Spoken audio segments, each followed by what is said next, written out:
Bismillahirrahmanirrahim. Assalamualaikum warahmatullahi wabarakatuh. Waalaikumsalam warahmatullahi wabarakatuh. Pendengar radio Silaturahim dimanapun Anda berada, di Jakarta, di Cibubur, di Yogyakarta, kemudian juga di Batam, di Sukabumi, kemudian juga di Temenggung, dan juga di Aceh. Kita jumpa lagi dalam acara Psikologi Keluarga bersama Ustadz Hussein Alatas dan Ustadz Abu Bakar Baraja, juga dini aja ada Mbah Haja Nur Nuning, ada juga di sini Ustadz Saroji, Ustadz Lukman, Masya Allah, Alhamdulillah, Ustadz Jelani, Junaidi, Ustadz Jani, Alhamdulillah, Atep Setiabudi, dan Anis Malim. Kasus yang masuk ada 2 kasus. Yang pertama, seorang suami yang istrinya selingkuh, kemudian dia bercerai dan kawin lagi dengan istri yang baru, tapi juga tidak harmonis. Istrinya itu tidak cocok dengan anaknya. Yang kedua, seorang ibu yang mengeluh karena anaknya keluar dari pesantren, bukan malah tambah baik, malah sering bersikap kasar. Nanti detailnya akan dibacakan oleh Mbah Haja Nur Nuning. Salam Ustadz Hussein, Ustadz Abu Bakar Baraja. Baik, kita mulai acara ini dengan membaca Al-Fatihah. A'udzu billahi minasy syaithanir rajim. Bismillahirrahmanirrahim. Alhamdulillahi rabbil alamin. Ar-Rahmanir Rahim. Maliki yaumiddin. Iyyaka na'budu wa iyyaka nasta'in. Ihdinas siratal mustaqim. Siratal ladzina an'amta 'alaihim ghairil maghdubi 'alaihim waladdallin. Ya, Alhamdulillah kita sudah membaca Al-Fatihah. Mudah-mudahan Allah mudahkan kita dalam menghadapi persoalan yang kita hadapi sehari-hari. Baik, Mbak Nuning, bisa dibacakan kasusnya seperti apa? Terima kasih Mas Krisna, Ustadz Hussein, Ustadz Abu Bakar. Kasus hari ini seperti yang tadi sudah dibayangkan Mas Krisna. Yang pertama, semoga Allah limpahkan rahmat buat Ustadz semuanya. Amin. Saya kepala rumah tangga, anak saya 3, yang terakhir SMA. Saya ceraikan istri pertama saya karena selingkuh. Saya menikah lagi, istri kedua saya baik dan solehah. Sangat baik terhadap ketiga anak saya. Dia adalah seorang guru SD. Ketiga anak saya, sayangnya Ustadz, acuh terhadap istri kedua ini. Hanya baik kalau ada saya. Istri kedua saya nggak kuat dengan perlakuan ketiga anak-anak saya ini. Dan saking nggak kuatnya istri saya minta cerai. Solusi yang saya lakukan saat ini Ustadz adalah saya mengizinkan istri tinggal di rumahnya sendiri. Saya mengunjunginya seminggu sekali Ustadz. Apakah berdosa solusi yang saya lakukan? Apakah istri saya juga berdosa tidak menjalankan kewajibannya sebagai istri dalam keseharian di rumah? Sementara ketiga anak saya tinggal satu rumah dengan saya, tapi mereka lebih mendengarkan ibunya. Saya dianggap sapi perah oleh anak-anak saya, Ustadz. Jadi bagaimana menurut Ustadz? Apa yang harus saya lakukan? Saya nggak mau istri saya ceraikan yang sekarang ini karena ketaatannya dan penghambaannya kepada Allah tinggi sekali. Terima kasih. Itu yang pertama Ustadz. Kasus yang kedua, anak baru pulang dari pondok nih Ustadz. Assalamualaikum, saya seorang ibu dengan 4 anak. Suami saya meninggal setahun yang lalu.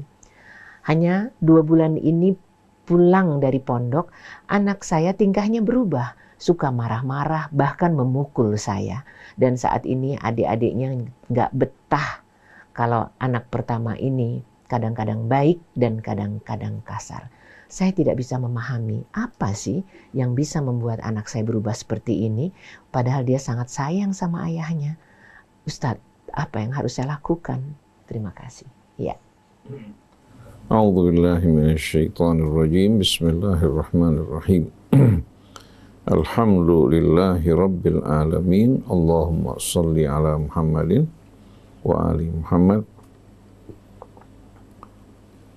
Assalamu alayka ya Rasulullah. Assalamu alayna wa ala ibadillah salihin. Wassalamu alaikum warahmatullahi wabarakatuh. Allahumma atina min indika rahmah wa allimna min ladunka ilman nafi'a wa anfa'na bima 'allamtana.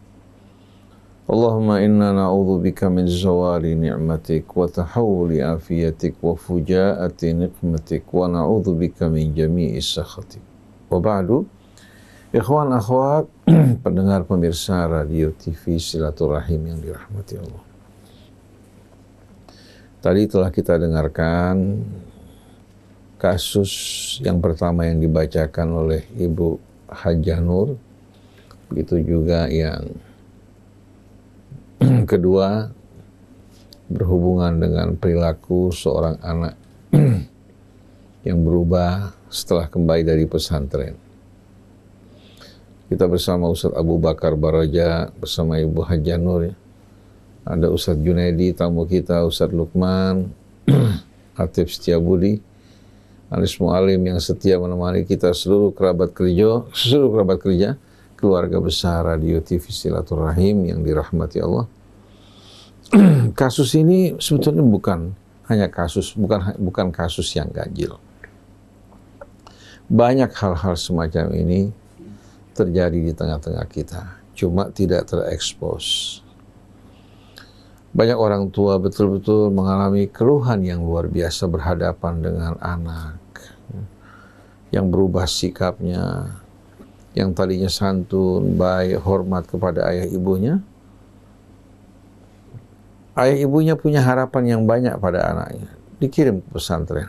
Ternyata kembali dari pesantren, akhlaknya bukan bertambah baik, malah bertambah buruk. Juga kasus yang dihadapi oleh bapak yang menikah dengan seorang wanita, kemudian si wanita selingkuh, meninggalkan 4 orang anak. Yang paling kecil berada pada usia SMA. Berarti sudah cukup lama mereka berumah tangga. Karena istrinya berselingkuh, si bapak menceraikan istrinya, menikah lagi dengan seorang wanita yang baik-baik sebagai seorang guru SD. Istri yang kedua ini berusaha mendekat pada anak-anaknya, berusaha untuk memperlakukan mereka dengan baik dan mulia, tapi anak-anaknya rupanya tidak bisa menerima ini.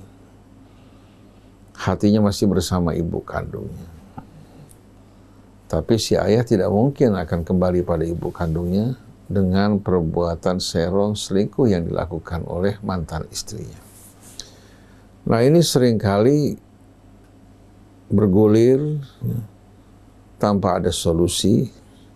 Si bapak mengalami kebingungan, dia bersikap keras, anaknya tidak bersikap keras dan tegas. Keadaan semakin kusut. Lalu jalan apa yang harus ditempuh oleh orang tua dalam menghadapi situasi semacam ini? Karena istri yang kedua tidak tahan menghadapi sikap anaknya, akhirnya dia minta kepada suaminya untuk diceraikan.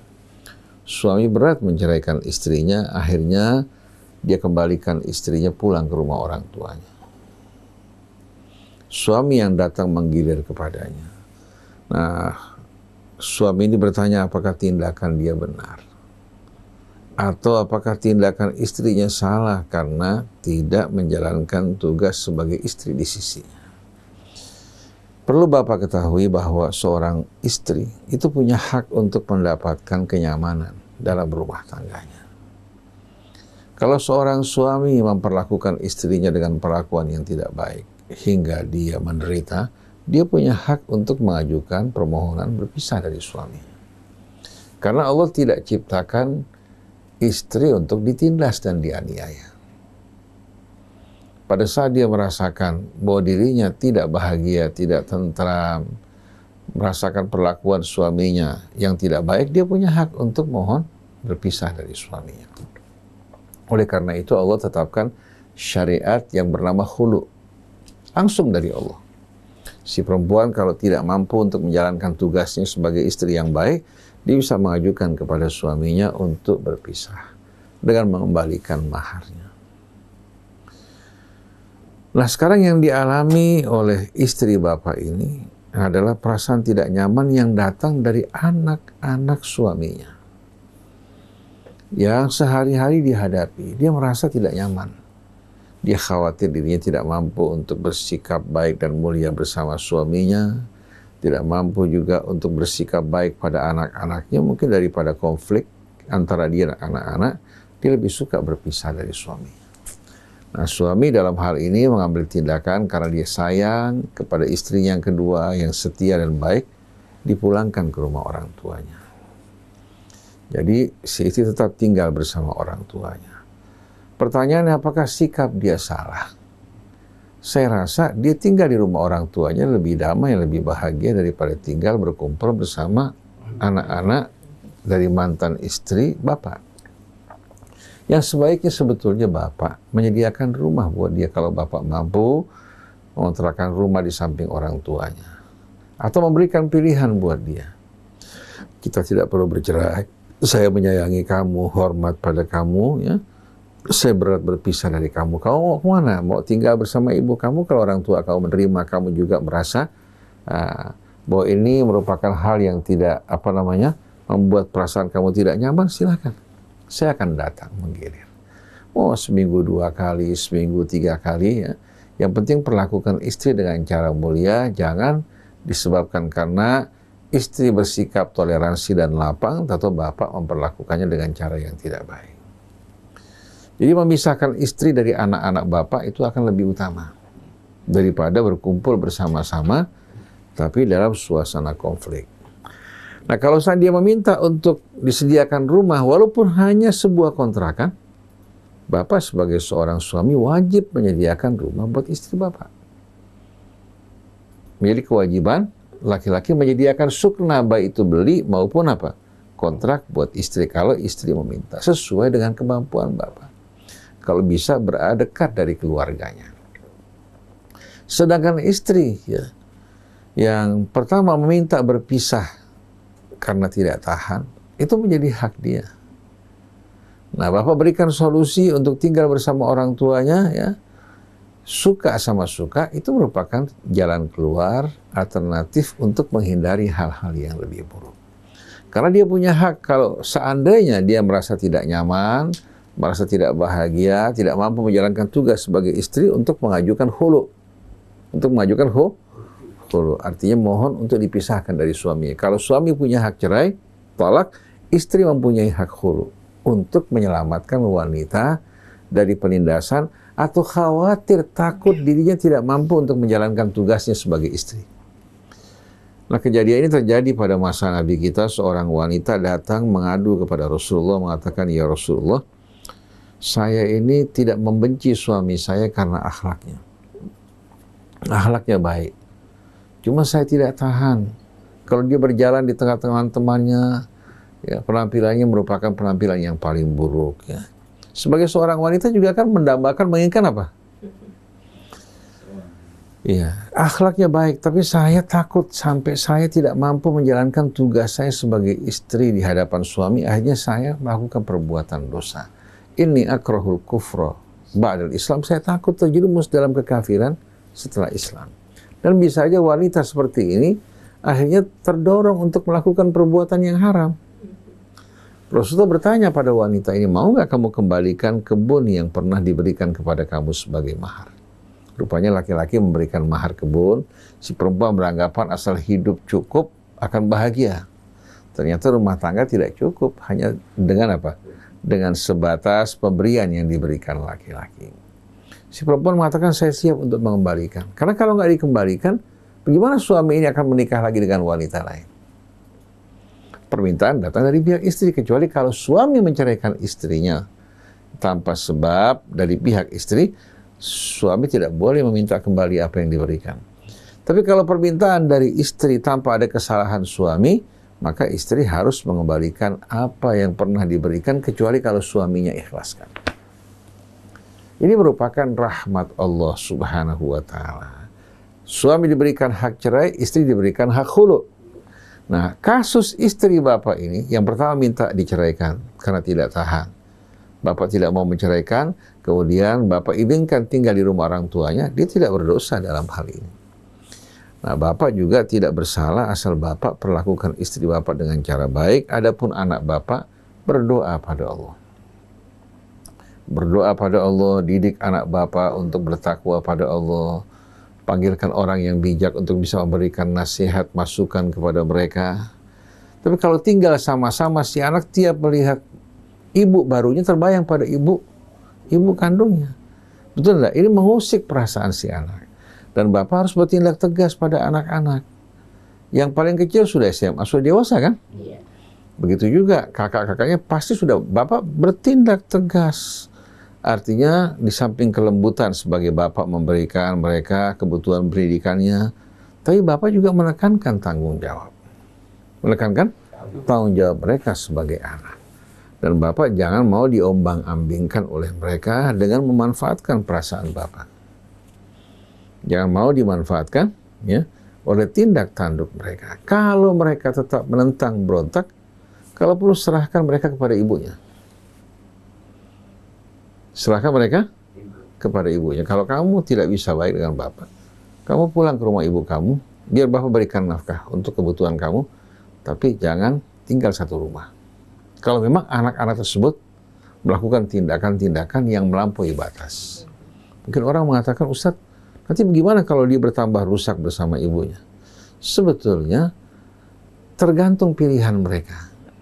Orang yang sudah dewasa beda dengan anak kecil. Anak kecil bisa kita kendalikan, begitu dewasa dia punya pilihan sendiri, bersama bapak atau bersama ibunya, ya. Bisa tetap apa? Bisa juga condong ke arah yang tidak baik. Tapi kalau dia menyadari sikap dia salah, mudah-mudahan dengan apa? Dengan sikap tegas bapaknya ini kepada anak-anak, si anak-anak bisa sadar bahwa yang selama ini dilakukan adalah perbuatan yang salah. Tapi bapak jangan satukan istri bapak yang baru dengan mereka. Karena bagaimanapun juga anak pasti akan apa? Akan condong pada ibu kandungnya. Mungkin dia beranggapan gara-gara ibu yang ini, si bapak berpisah dengan ibunya. Bisa aja begitu. Karena si ibu yang sakit hati bisa aja menghasut anak-anaknya dengan apa? Dengan masukan-masukan yang salah. Saya punya pengalaman dalam bidang ini. Berhadapan dengan orang-orang ya, yang menghasut anaknya untuk apa? Untuk ribut sama orang tuanya. Akhirnya si ibu memeras mantan suaminya melalui anaknya. Nah, si bapak karena cinta pada anaknya, akhirnya menjadi sapi perahan. Nah, ini yang sering terjadi. Bapak bertindak tegas. Katakan bahwa kalian sudah dewasa, bapak sebagai orang tua punya kewajiban ya, untuk memberikan nafkah pada kalian. Tapi di saat kalian dewasa, kewajiban bapak apa? Kewajiban bapak tidak lagi terus. Cuma bapak sebagai seorang ayah mencintai anak-anaknya akan terus membantu kalian. Tapi bukan dalam kewajiban. Kalau adik kalian yang paling kecil di SMA, sudah dewasa kan? Tapi tetap bapak bantu dia. Tapi kalau sampai kalian tidak sama sekali menyadari perbuatan kalian tidak menjadi orang dewasa, akan berlarut-larut dalam hal seperti ini, bapak ambil tindak tegas. Karena anak-anak kalau terus dimanjakan, dibiarkan, lama-kelamaan dia akan semakin menjadi-jadi. Nah, kemudian yang paling penting bapak menjaga hubungan bapak dengan Allah, berdoa.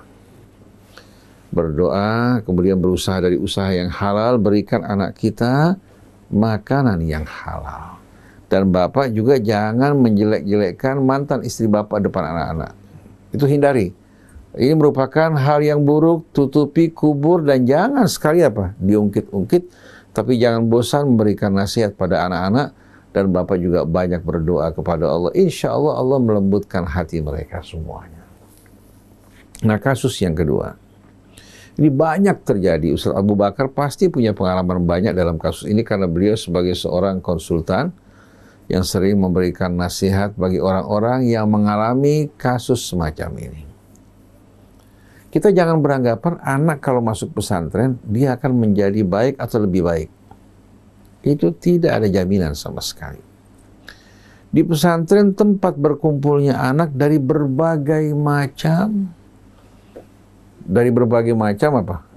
Latar belakang. Dari berbagai macam latar belakang. Terkadang orang tua kalau sudah tidak tahan menghadapi anaknya, dimasukkan pesantren. Jadi orang-orang yang sudah tidak tahan berhadapan dengan anaknya yang di luar kendali, mereka masukkan di pesantren. Akhirnya berbagai macam latar belakang kebiasaan-kebiasaan yang negatif berkumpul di pesantren. Sedangkan kebanyakan ke pesantren ini, mereka tidak sama sekali berorientasi untuk mendidik akhlak-akhlak anak-anak yang mereka bina. Malah mereka akan menerima murid sebanyak-banyaknya. Ada yang menerima murid sampai 20.000, 15.000, 7.000. Anak tersebut sekolah hanya mendapatkan informasi tapi tidak mendapatkan contoh akhlak yang baik dari guru-guru mereka. Ini sistem pendidikan yang banyak berlangsung di tengah kita. Kalau satu pesantren muridnya bisa mencapai 10.000, 20.000, itu menjadi sebutan yang luar biasa. Adapun anak keluar dari pesantren, mau lurus, mau bengkok, mau jujur, mau khianat, tidak penting. Karena Indonesia ini siap untuk menyambut orang-orang yang berpendidikan, yang maju walaupun akhlaknya tidak baik. Beda dengan sistem pendidikan di Barat. Mereka lebih mengutamakan akhlak. Oleh karena itu ada sebuah kasus, ini true story. Saya punya ipar, punya teman mengajar di Australia. Saya punya ipar, ya, kakak istri saya punya teman. Dia mengajar di Australia. Waktu ujian, guru ini yang berasal dari Indonesia minta agar meja-meja ya dijauhkan jaraknya. Antara murid dengan murid dijauhkan. Murid-muridnya bertanya, apa sebabnya? Dijawab, untuk menghindari kalian saling menyontek. Marah murid-muridnya. Si murid marah yang luar biasa. Kenapa? Karena di mata mereka ini perbuatan yang tidak mungkin mereka lakukan. Mereka dibiasakan dari mulai sekolah dasar untuk membangun karakter yang lurus dan jujur. Jadi mereka merasa heran terhadap tindakan guru ini. Si guru mengatakan, saya melakukan hal ini karena kebiasaan saya di Indonesia. Hampir-hampir si guru dikeluarkan. Karena apa? Karena menganggap murid-murid ini sama dengan murid-murid di mana? Di Indonesia. Di Indonesia ini walaupun orang sudah terlibat skandal, bisa menjadi pejabat, bisa menjadi wakil rakyat. Bahkan jadi presiden pun bisa. Kenapa? Karena yang mereka lihat bukan apa? Bukan kepribadian dan akhlak. Oleh karena itu tidak heran kalau negeri kita ini betul-betul ya, berada dalam kondisi yang amat mengenaskan, negara yang kaya raya dengan sumber kekayaan alamnya, SDM-nya mayoritas beragama Islam, tapi tidak mendapatkan pendidikan akhlak yang baik. Oleh karena itu, untuk bapak ibu yang ingin memasukkan anak-anak mereka ke pesantren, hendaknya mereka perhatikan betul-betul bagaimana pendidikan di pesantren. Kalau mereka orientasinya kepada akhlak yang baik, yang mulia, bukan hanya melihat sekolah unggulan. Tamat dari sekolah ini bisa masuk ke universitasnya yang bergengsi. Ini salah besar. Ini orientasi yang tidak akan mendidik anak kita. Oleh karena itu kalau anak kita jujur, amanat, baik, berikan apresiasi. Tapi walaupun anak kita mendapatkan nilai tinggi di sekolah, kalau akhlaknya tidak baik, ingatkan, ayah tidak menghargai kamu dengan angka yang kamu terima. Tapi kepribadian kamu, akhlak kamu yang baik, itu yang membuat ayah betul-betul menghargai kamu. Oleh karena itu, guru di Australia, sekolah di Australia, lebih fokus mendidik anak-anak muridnya untuk bisa berbaris dengan rapi, mengikuti aturan, daripada memperhatikan pendidikan apa? Pendidikan umum dan matematik. Pada zaman dulu, kita masih di SD, akhlak itu menduduki urutan nomor 1. Jadi walaupun angkanya baik, kalau akhlaknya nggak baik, dia tidak akan lulus. Itu pada tahun 69, 68, 70-an. Artinya bangsa kita pada saat itu saya jumpai betul-betul akhlaknya masih amat baik. Tolong menolong, penuh kepedulian. Bahkan dalam satu kampung yang berjauhan, rumah masih belum banyak pada saat itu. Itu orang punya kepedulian yang luar biasa saling membantu. Pada saat itu belum banyak dokter yang tamat dari Al-Azhar, dari Ummul Qura. Belum banyak yang hafid Quran. Kita belajar Quran pun dengan susah payah. Terang-terangan. Kita belajar Quran dengan belum ada sistem pendidikan Quran yang baik. Kita menghafal, terkadang tidak mampu membaca. Kita faham mengeja, tapi apa? Tidak bisa membaca. Ya. Tapi kita jumpai akhlak gurunya juga baik, peduli, tidak mata duitan. Kita datang belajar Al-Quran sama guru-guru, disediain minuman, disediain makanan. Dan gurunya senang kalau anak-anaknya belajarnya dengan baik. Ya. Jadi kalau anaknya bacaannya bagus, baik, itu mendapatkan perhatian yang luar biasa. Nah sekarang kita jumpai sekolah berlomba-lomba memperbanyak murid. Kemudian juga berlomba-lomba untuk apa? Mendapat masukan yang besar. Mereka menjadikan murid sebagai sapi perah.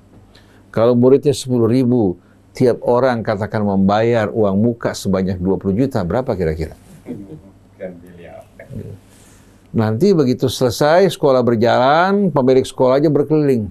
Jalan ke Eropa, ke Amerika, kemana tempat, selfie sana-sini. Ya. Itu yang mereka tunjukkan buat murid-murid mereka.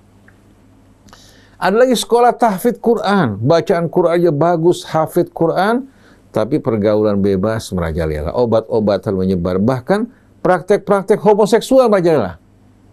Begitu juga lesbian di tengah-tengah mereka. Nah ini kan bahaya sekali. Oleh karena itu kita betul-betul harus berhati-hati. Jangan kita lihat buku dari sampulnya. Lihat sekolah, dari sekian banyak orang yang hafal Quran, atau mereka-mereka yang masuk perguruan tinggi, ya. Katakan perguruan tinggi negeri, murid-muridnya dijamin bisa masuk ke sana. Jangan lihat ini. Saya lebih suka anak saya, ya, tamat SMA angkanya 6, 7, bahkan kerja di pasar induk, buka toko buah, daripada tamat sekolah tinggi, tapi apa? Tapi berkhianat. Berkhianat terhadap bangsa, terhadap negara. Saya punya anak yang paling besar tamat SMA kira-kira berapa tahun yang lalu, mungkin sudah 7 tahun, 8 tahun yang lalu. Sebelum ujian, dia bilang, "Bah, kita nanti pada saat ujian diberikan kesempatan untuk apa? Untuk menyontek." Saya bilang, "Kenapa?" Karena sekolah tidak mau namanya merosot. Jangan sampai nanti murid-muridnya tidak masuk perguruan tinggi, nilai mereka di tengah-tengah pendidikan maupun di tengah wali murid kurang bagus. Masa katanya hanya untuk 1 hari ujian dirusak masa depan mereka. Saya bilang sama anak saya, kamu walaupun dapat angka 6, dapat angka 7, bukan angka yang tinggi, kalau kamu jujur lebih berharga. Kalau tidak, sepanjang hidup kamu nanti, kamu akan merasa apa yang kamu dapatkan dari hasil khianat. Kamu tidak mampu mengangkat kepala kamu. Walaupun kamu berpakaian yang rapi, berjas, mobil mewah, kamu tidak akan mampu mengangkat kepala kamu. Tapi kalau kamu dari jujur, kebersihan, itu akan lebih baik. Akhirnya dia ujian dengan apa yang dia miliki. Dapat angka 7, 6, 8. Sedangkan teman yang bodoh dapat angka 9, 10. Saya bilang, alhamdulillah kamu sukses. Karena ujian itu bukan menguji angka dan nilai kamu, tapi menguji kepribadian kamu. Betul nggak? Betul. Oleh karena itu, tidak perlu heran ibu kalau anak ibu pulang dari pesantren, akhlaknya semakin buruk. Ibu harus periksa latar belakang pesantren tersebut. Menurut saya lebih baik ibu berhentikan anak ibu. Berhentikan anak ibu, coba alihkan ke sekolah yang bisa membina menempa akhlak ibu. Dan ibu maafkan anak ibu yang berbuat salah, memukul ibu, doakan supaya dia mendapatkan ampunan dari Allah. Jangan ibu keluarkan kata-kata yang menunjukkan laknat bisa mencelakakan dia. Jadi berdoa kepada Allah agar dia diampuni, mendapatkan hidayah, bimbingan, petunjuk.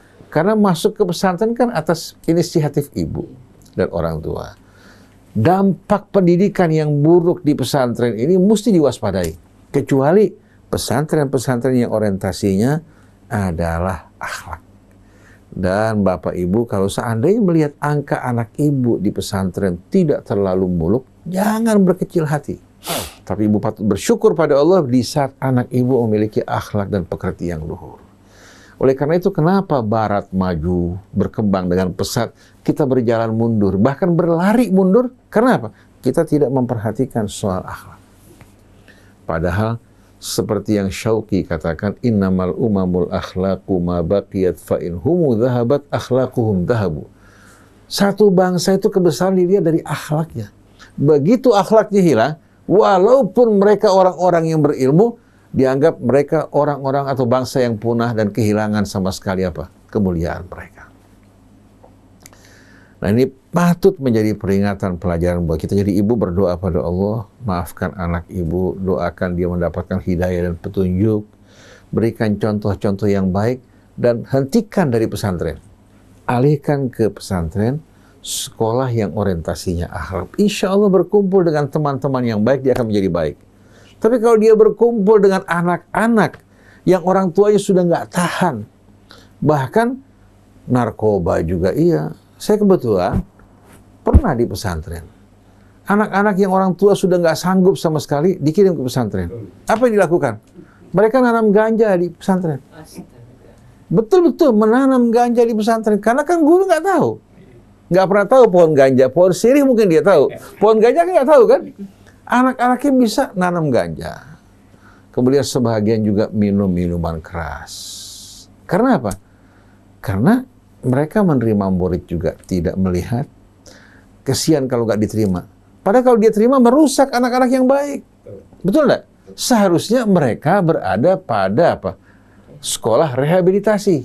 Bukan disatukan yang sehat bersama yang sakit. Oleh karena itu perhatikan anak-anak kita di saat masuk ke pesantren, persoalan akhlak. Jadi betul-betul penilaian ibu jangan melihat kepada angka yang mereka terima, tapi kalau akhlak anak ibu semakin baik, semakin mulia, ini merupakan pintu kesuksesan buat anak ibu di masa yang akan datang. Wallahu a'lam. Mas Krishna, sungguh sebuah pembelajaran yang luar biasa. Don't judge a book. Jangan nilai buku dari sampulnya. Rasanya perlu kita cek ulang kembali. Dan kalau memang sesuatu terjadi dalam keluarga, ada saja penyebabnya yang membuat kita juga harus merenung dan memperbaiki dari berbagai sudut. Lantas, apa kata psikolog Abu Bakar Baraja? Mari kita simak. Bismillahirrahmanirrahim. Assalamualaikum warahmatullahi wabarakatuh. Waalaikumsalam warahmatullahi wabarakatuh. Alhamdulillah. Allah memberikan kebaikan kepada setiap manusia. Allah selalu memberikan apa yang membuat hamba-hambanya senang. Allah menginginkan setiap hambanya itu senang, bahagia. Itu yang diinginkan. Yang terjadi dalam kehidupan kita, maka itu bukan dari Allah. Yakinkan itu bukan dari Allah. Dari diri kita yang tidak pernah mau bersama Allah, dari diri kita yang selalu mencoba sesuatu yang bukan keinginan. Apa yang terjadi ketika seorang istri tiba-tiba selingkuh? Itu karena ada sesuatu yang tidak nyaman di antara keduanya. Maka disitulah bahwa Allah tidak inginkan istri itu harus selingkuh, tidak. Namun karena suasana yang tidak menentu, suasana yang tidak mampu dikendalikan, akhirnya terjadilah yang Allah tidak inginkan. Oleh karena itu kembali lagi, bagaimana kita mampu membawa, mengarahkan baik suami, baik istri, anak, kembalikan kepada apa yang diinginkan Allah. Itu yang paling utama. Insya Allah, jika kita bersama-sama mengingat, memperhatikan dasar-dasar yang dimulai dengan kalimat Allah, pasti kita akan berhasil. Mau diberangkatkan ke pesantren, tujuannya untuk apa? Yang penting dia hafiz Quran. Yang penting dia kenal agama. Yang penting bukan karena ingin mendekatkan anak kita kepada Allah, bukan. Karena apa? Karena hafiz Quran. harapan kita punya anak hafiz Quran, akhirnya dimasukkanlah ke pesantren. Bagaimana kondisi anak tersebut? Kita nggak pernah perhatikan. Yang kita perhatikan adalah bagaimana anak saya, anak kami hafiz Quran. Kalau nanti sudah hafiz Quran, lulus dari hafiz Quran, masuk kuliahnya sekarang mudah, nggak pakai tes. Banyak universitas yang memberikan prestasi bagi mereka yang hafiz Quran, nggak pakai tes langsung bisa masuk. Maka sekarang anak-anaknya SMP, SMA terus dipaksa untuk apa? Hafiz Quran, untuk mendapatkan universitas. Ini yang kemudian salah arahnya. Hafiz Quran untuk masuk universitas. Salah satu anak yang sedang lagi hafiz Quran kurang 15 juz, tapi dia sudah mulai SMA, dipaksa dia harus hafiz Quran tahun depan, dia harus masuk kuliah. Ayo dikejar terus. Untuk apa? Untuk masuk kuliah. Apa yang terjadi? Lucunya anak itu hafid, belajar, pintar, sampai sekarang 28 juz. Ya, ketangkep sama ustadznya di sana, lagi asik main handphone, di dalam handphone itu ada pornografi. Terjadi, ini terjadi. Dan anak itu mengatakan, enggak, bukan saya. Asal. Jadi benar, anak itu melakukannya tidak menyadari. Kalau kami mengatakan, itu namanya sadar pasif. Jadi waktu dia melakukannya pasif, dia tidak menyadari kalau ini nggak baik. Setelah itu sudah selesai, karena ada dorongan, ketegangan, karena paksaan hafiz Quran ini menjadi ketegangan buat dirinya, tidak rileks, maka akhirnya dia kebingungan. Informasi sama temennya, ada situs bagus, dia nonton. Muncul gairah untuk merilekskan, di situ terjadinya. Sekarang yang terjadi baru tadi dikatakan, anaknya marah terus. Apa yang terjadi marah? Karena ketika ayahnya meninggal, dia sekarang bingung, mau ngapain nih? Nanti bagaimana? Apakah saya bisa kuliah? Apakah saya nanti selanjutnya bagaimana? Itu yang terpikir sama dia. Karena dia tidak pernah tahu apa yang harus dihadapi berikutnya.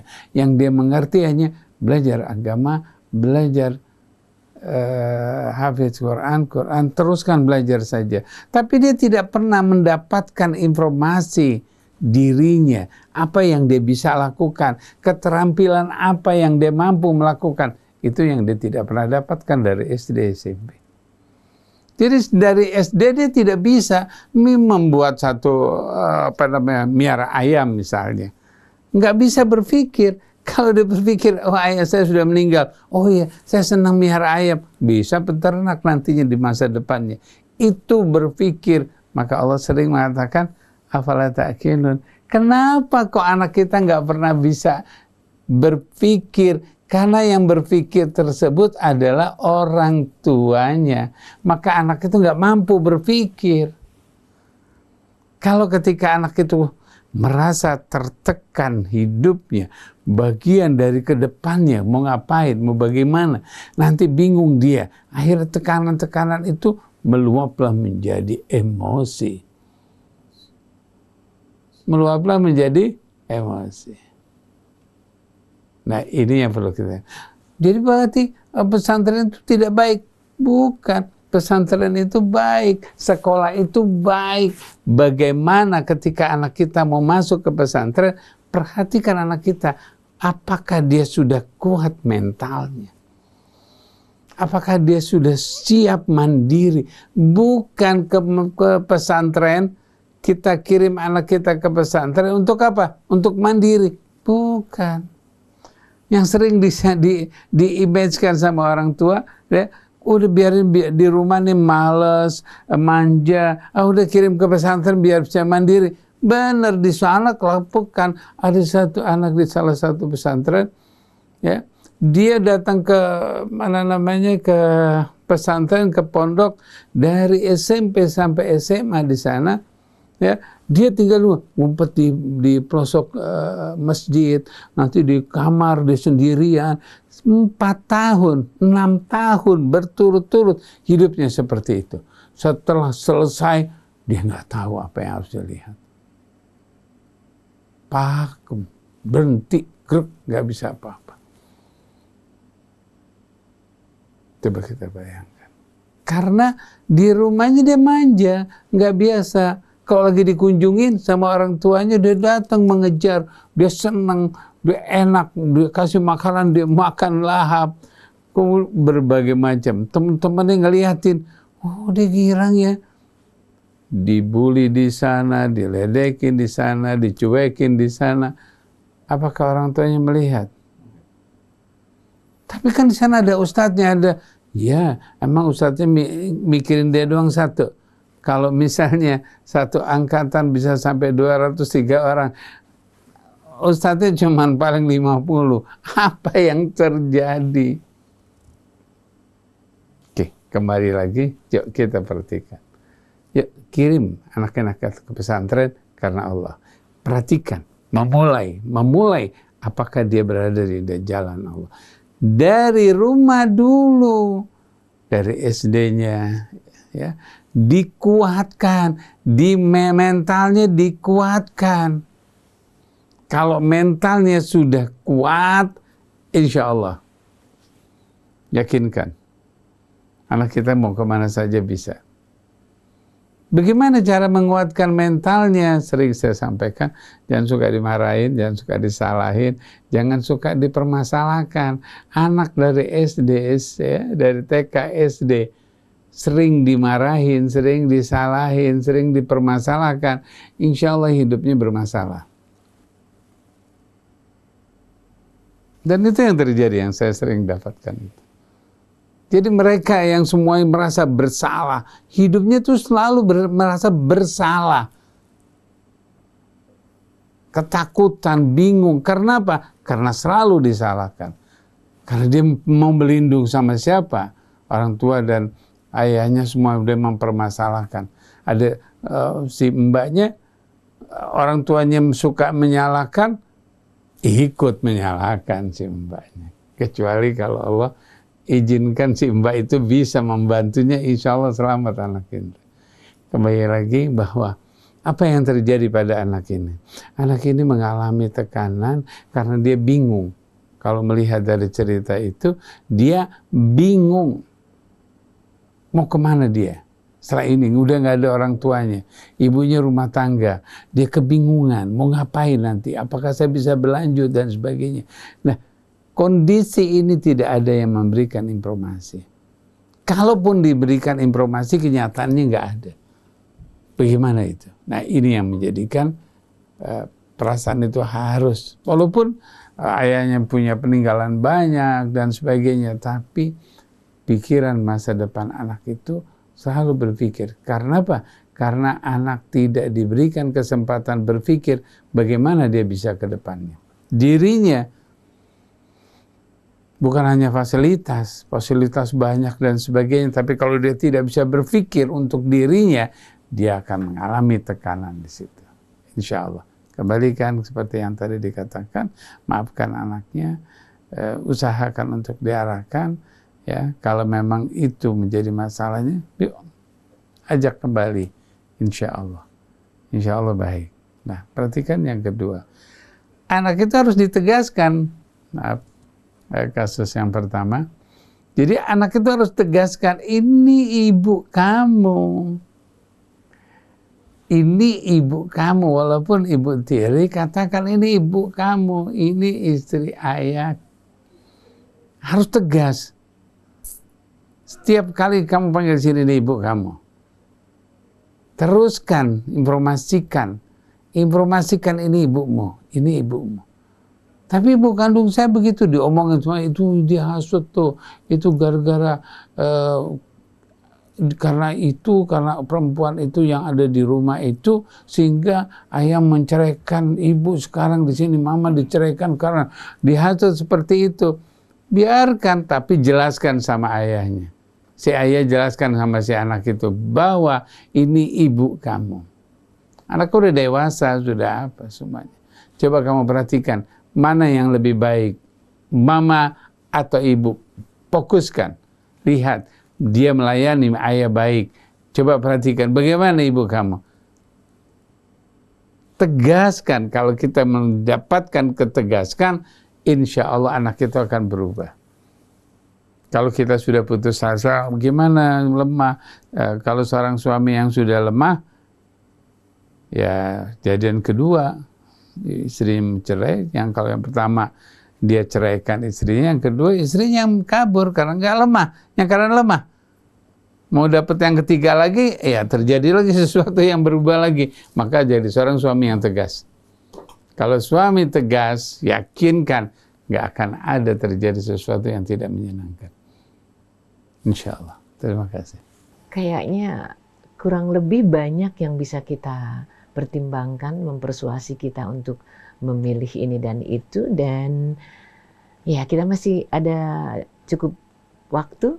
Mungkin Ustadz Hussein bisa tambahkan.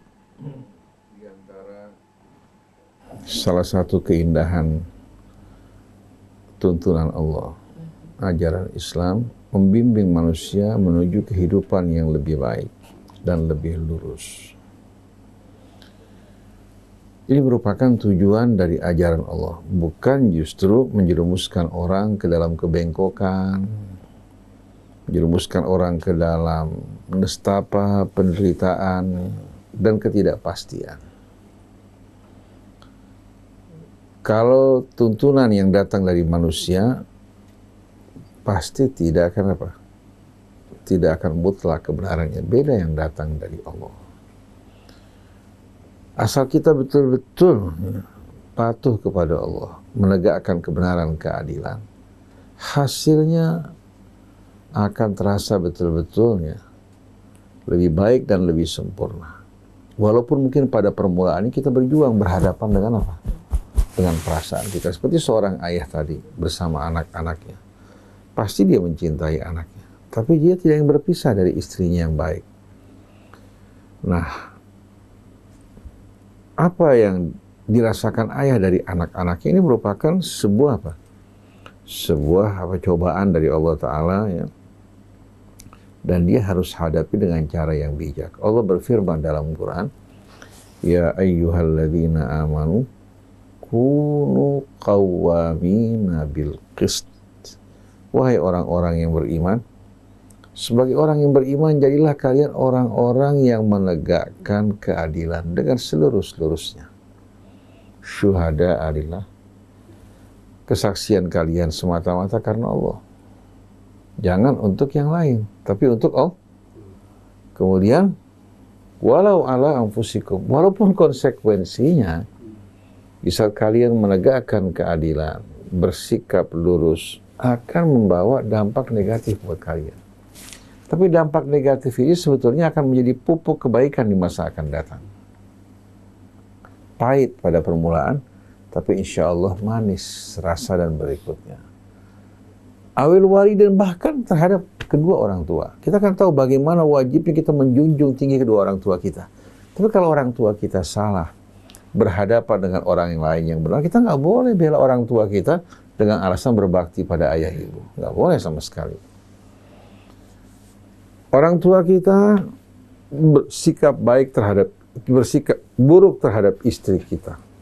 Kita sebagai anak tidak boleh membabi buta, ya, mengikuti kemauan ibu untuk membalimi istri kita, nggak boleh sama sekali. Nah, seringkali anak-anak bertindak buruk terhadap istrinya karena menyenangkan orang tuanya. Alasan bahwa ini merupakan kebaktian. Kebaktian pada ayah ibu bukan dengan melanggar hak-hak orang lain. Jadi kalau seandainya ibunya bersikap buruk pada menantu perempuannya, bersikap tidak adil, minta si anak supaya melakukan tindakan-tindakan yang tidak benar, anak wajib menjawab, "Ma, ayah, kalau saya ikuti kalian berdua melakukan perbuatan zalim ini, akhirnya saya jerumuskan ayah ibu ke dalam api neraka. Begitu juga saya. Ini hamba Allah yang diamanatkan. Bukan merupakan apa? Bukan merupakan budak-budak yang diserahkan kepada kita. Budak pun tidak boleh kita aniaya. Bahkan binatang kita aniaya, Allah bakal marah terhadap kita.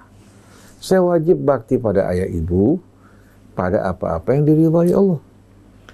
Tapi kalau ibu merintahkan saya berbuat yang salah, saya turuti, berarti saya jerumuskan diri saya dan ibu ke dalam api neraka. Oleh karena itu, dalam hal seperti ini, anak ya betul-betul harus membedakan antara kebaktian terhadap orang tua yang diperintahkan Allah dan pelanggaran terhadap hak-hak orang lain. Sampai ada seorang laki-laki menikah berkali-kali. Setiap kali dia menikah, si ibu cemburu pada menantunya. Dihasut si anak untuk menceraikan istrinya sekali, 2 kali, 3 kali. Syarat tiap ditanya, habis bagaimana? Saya wajib berbakti pada ayah ibu saya. Nah, cara seperti ini bisa merusak ibunya, merusak dirinya, merusak juga orang lain. Nggak mungkin Allah perintahkan hal seperti ini. Oleh karena itu dalam Al-Quran tidak ada perintah dari Allah untuk mentaati orang tua secara membuta. Yang ada wa qadha rabbuka alla ta'budu illa iyyah wa bil walidaini ihsana. Kita diperintahkan berbuat ihsan pada orang tua. Karena kalau kita diperintahkan taat, mau benar mau salah wajib taat. Tapi kalau ihsan bukan berarti berlaku baik pada orang tua, berlaku buruk pada orang lain, tidak. Nah, berkaitan dengan anak bapak yang kedudukannya di bawah orang tua. Jangan kalau salah kita benarkan. Kalau dia berbuat yang tidak benar, kita diamkan. Akhirnya lama-kelamaan dia menganggap perbuatan salahnya benar. Jadi bapak harus bertindak tegas pada anak bapak. Kalau kalian mau bersama bapak, bapak menjalankan kewajiban bapak sebagai orang tua, bapak minta dari kalian untuk taat pada Allah, dirikan sholat, ya. Berlaku baik, ya. Lurus, berakhlak mulia. Kalau kalian merasa sakit karena bapak menceraikan ibu kamu, bukan karena kesalahan bapak. Ini karena perbuatan ibu kamu. Bapak tidak mau mengungkit lagi. Jadi tolong perbaiki perilaku kalian. Nah, kalau dia berbuat baik, bertindak mulia, berikan apresiasi, penghargaan. Jangan sama pada saat baik maupun buruk. Pada saat dia berbuat salah, tegur dengan cara yang baik. Dengan bahasa yang santun, tegur mereka. Nah, dengan sendirinya kalau dia tetap melakukan pelanggaran, ada sanksi dan hukuman. Hukuman yang wajar dan adil. Jadi kita diperintahkan menegakkan keadilan, menyampaikan kesaksian kita karena Allah, walaupun konsekuensinya kita merugikan diri kita, orang tua kita maupun kerabat kita. Ini perintah dari Allah. Oleh karena itu, yang mengikuti ini berarti dia beriman kepada Allah yang Maha Adil. Dan nama Allah diantaranya Al-Adlu. Al-Adlu. Dan kita dicoba sama Allah pada orang yang kita suka, pada orang yang kita benci. Allah tetap perintahkan kita apa? Untuk berlaku adil walaupun pada orang yang tidak kita suka. Walaupun pada orang yang membenci kita. Itu keadilan merupakan satu kewajiban. Dan ini merupakan apa? Sifat yang melekat bersama orang yang beriman. Jadi kalau orang mengaku beriman, sholat, puasa, berhaji, ya, kemudian juga berumroh setiap tahunnya, tapi tidak berlaku adil, orang ini kehilangan imannya sedikit demi sedikit. Jadi Islam tidak pernah mengajarkan kita ya untuk apa? Menekankan penghafalan Quran, membaca Quran dengan baik, tapi akhlak diabaikan, tidak. Tapi Allah lebih menghargai orang yang berakhlak baik, walaupun hanya menghafal 1 juz. Oleh karena itu pada masa sahabat Nabi, tiap mereka mendengarkan ayat turun, mereka tidak akan menghafal lebih banyak sebelum mengamalkan apa yang mereka hafal. Kalau kita kan tidak saat ini. Betul enggak? Yang penting kamu hafid Quran. Setelah itu apapun yang kamu perbuat, no problem. Betul enggak? Ya, akhirnya melahirkan manusia-manusia yang tidak berakhlak. Jadi seperti tadi, jangan lihat manusia dari sampulnya. Jangan lihat pesantren dari banyak muridnya, atau yang lulus perguruan tinggi negeri. Jangan lihat juga ustadz dari jubah, dari sorbannya, sama sekali tidak. Dulu saya ini kalau seandainya karena tidak melihat tradisi orang-orang kita Indonesia, saya lebih suka pakaian seperti Abu Bakar Baraja. Nggak perlu pakai jubah, nggak perlu pakai apa, sorban, nggak perlu sama sekali. Bukan satu keharusan kok. Betul nggak? Tapi sayangnya, kebiasaan dari apa? dari orang-orang kita di negeri kita ini melihat penampilan-penampilan seperti ini. Oleh karena itu pernah satu kali Imam Syafi'i radhiyallahu anhu ketika dia mengajar beruning, datang satu orang pakai jubah. Satu orang pakai jubah. Imam Syafi'i langsung bangun. Tadi dia agak rileks, dia bangun karena menghormati orang ini kan. Tahu-tahu dia mengajukan pertanyaan yang luar biasa bodohnya. Langsung Imam Syafi'i sebelum jawab, dia kembali rebahan ke belakang. Satu kali diundang acara makan, dia tidak menggunakan jubah, nggak mendapatkan sambutan. Begitu dia menggunakan jubah kebesaran, datang ke satu majelis, disambut dengan hangat, ya, diperhatikan soal makanan. Jadi mereka bukan menghormati pribadi manusia, yang dihormati apa? Penampilannya. Maka nggak heran waktu jenderal dibukakan pintu mobil, disambut, begitu pensiun, bahkan pergi ke rumah sakit pun, pihak dokter nggak memperhatikan dirinya. Nah, ini kan merupakan sikap dan penilaian yang amat buruk dan negatif. Jadi jangan lihat ulama dengan jubahnya, dengan jenggotnya, atau dengan kiai, ustadz, atau habib, atau dokter dia. Dari pribadinya. Nah, kalau kita ingin anak kita belajar dari seseorang, belajar dari orang yang akhlaknya, pekertinya luhur. Masuk pesantren juga, walaupun muridnya nggak banyak, tapi akhlaknya baik, gurunya.